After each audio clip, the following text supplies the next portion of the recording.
Bonjour à toutes et tous, je suis Jean-Noël Barrot et je vais vous raconter une histoire qui, moi et je pense beaucoup d'entre nous, nous rend particulièrement fiers.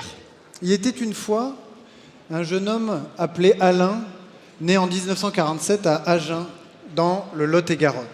Alain est un petit garçon curieux qui s'intéresse beaucoup aux étoiles, qui essaye de percer les mystères de l'univers.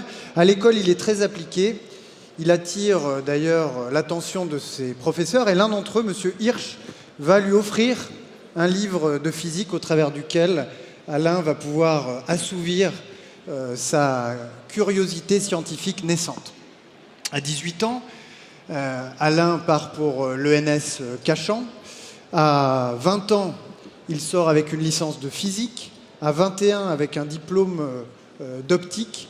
Et à 24 ans, il défend une thèse de physique. Il part ensuite en coopération, à 24 ans, donc, à l'ENS de Yaoundé au Cameroun, avant de revenir à l'Institut d'optique, sur le plateau de Saclay, pour commencer une thèse de doctorat d'État en physique quantique. Ces travaux vont l'amener à s'attaquer à l'une des plus grandes controverses scientifiques du XXe siècle, qui oppose Albert Einstein avec Niels Bohr, qu'il va finir par trancher grâce à une expérience historique en faveur de Niels Bohr et donc en donnant tort à Albert Einstein.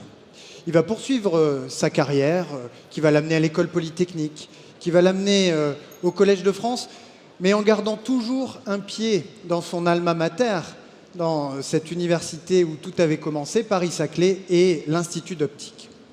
Et puis l'histoire continue, parce que Alain est non seulement un chercheur mondialement reconnu, mais c'est également un grand professeur qui transmet ses savoirs et auquel ses étudiants sont profondément attachés. Et donc en 2018, un étudiant appelé Christophe vient le voir et lui dit « Professeur, j'ai eu mon doctorat sous votre direction.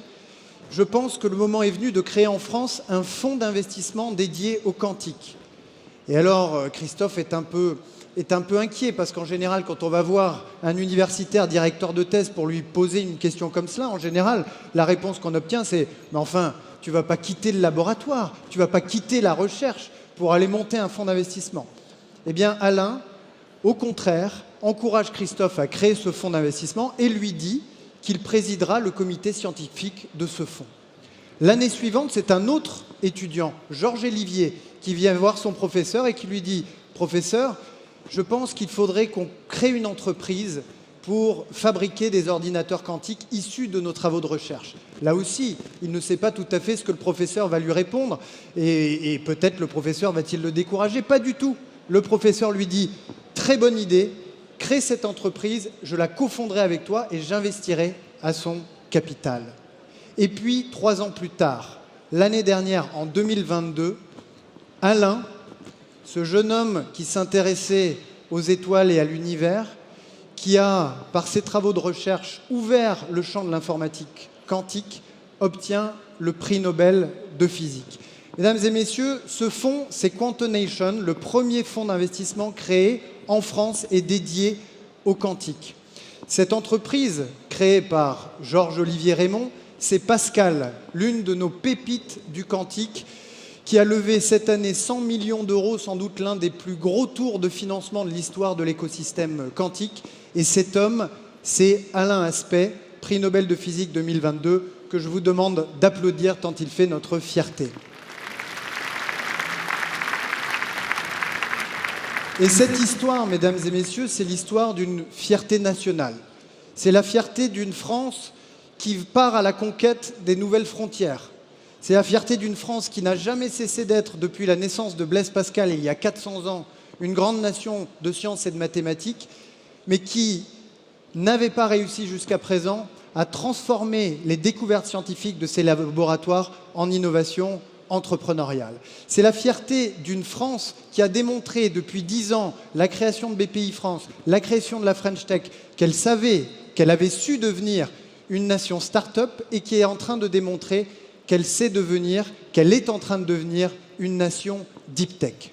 Alors vous le savez, mesdames et messieurs, avec BPI France, avec le secrétariat général pour l'investissement, avec Bruno Le Maire et le gouvernement, nous allons évidemment accompagner cet essor.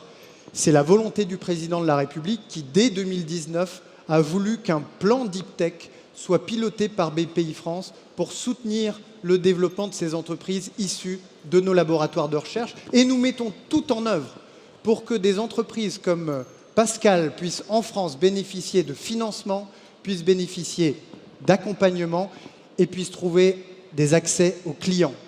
Le financement, c'est l'initiative Tibi dont le président de la République a annoncé à Vivatech la 2e édition qui rassemble 7 milliards d'euros au bilan des assureurs de France pour pouvoir investir au capital des fonds d'investissement comme Contonation et d'autres pour pouvoir soutenir le développement de notre écosystème.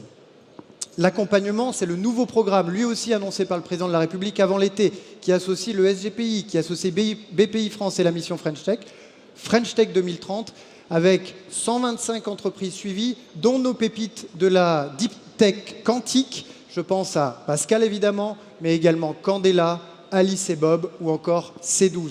Un accompagnement à 360 degrés qui leur permettra de partir à la conquête du monde. Et puis les clients, c'est l'initiative que nous avons lancée là aussi avant l'été, qui s'appelle « Je choisis la French Tech » et qui consiste à déclencher chez les grands acheteurs publics et privés le réflexe de se tourner beaucoup plus souvent que ça n'est le cas aujourd'hui vers les solutions de l'écosystème. Et mesdames et messieurs, nous avons toutes et tous une responsabilité pour accompagner l'essor de cette nation Deep Tech. Vous pouvez, comme financeur, vous pouvez, comme acheteur public ou acheteur privé, favoriser l'émergence de pépites comme Pascal, comme Candela, comme Alice et Bob, comme C12, pour que vive l'innovation, pour que vive la souveraineté et pour que vive la France.